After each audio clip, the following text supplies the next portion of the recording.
बंगाल और अब के नॉर्थ ईस्ट और तब के बांग्लादेश और दक्षिण के तमाम इलाकों में पाल राजाओं का शासन हुआ करता था, और दक्षिण में यानी दक्कन इलाके में राष्ट्रकुल राजाओं का शासन था।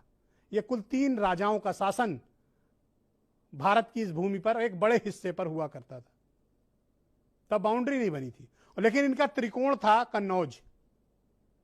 कन्नौज जिसके कब्जे में होता था, दरअसल इस पूरे इलाके में हुकूमत उसकी चलती थी, और कन्नौज पर 300 साल तक गुर्जर प्रतिहार वंशजों ने शासन किया, जिसमें सबसे लंबी अवधि तक सम्राट मिहिर भोज ने शासन किया। यह है इतिहास।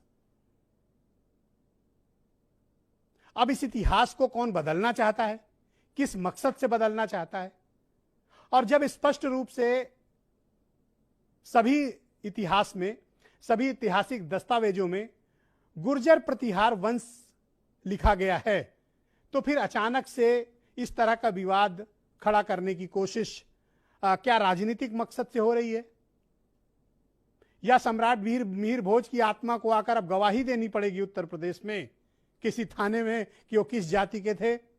अब तक 5 से ज्यादा मुकदमे दर्ज हो चुके हैं। कोई गुर्जर नाम लिखता है उनकी शिलापट पे, और कोई उस पर कालिख मल देता है, और ये झगड़ा बढ़ता ही जा रहा है। ये झगड़ा अब खत्म नहीं हो रहा है। ये अत्यधिक चिंता का विषय है, और ये राजनीतिक रूप से भी चिंता का विषय है, क्योंकि गुर्जर बिरादरी भी अब ने इसको अपनी मान सम्मान आन बान से जोड़ लिया है। गुर्जर समाज एक बहुत ही स्वाभिमानी समाज है। यह समाज जब किसी के साथ वायदा करता है तो अपनी खून की कीमत पर, अपनी जान की कीमत पर उस वायदे को निभाता है। गुर्जरों का यह इतिहास है। गुर्जर बिरादरी उत्तर प्रदेश के भीतर अपने सम्मान और स्वाभिमान, अपने आत्मसम्मान और अपने गौरवशाली परंपरा का निर्वहन आज भी करती है।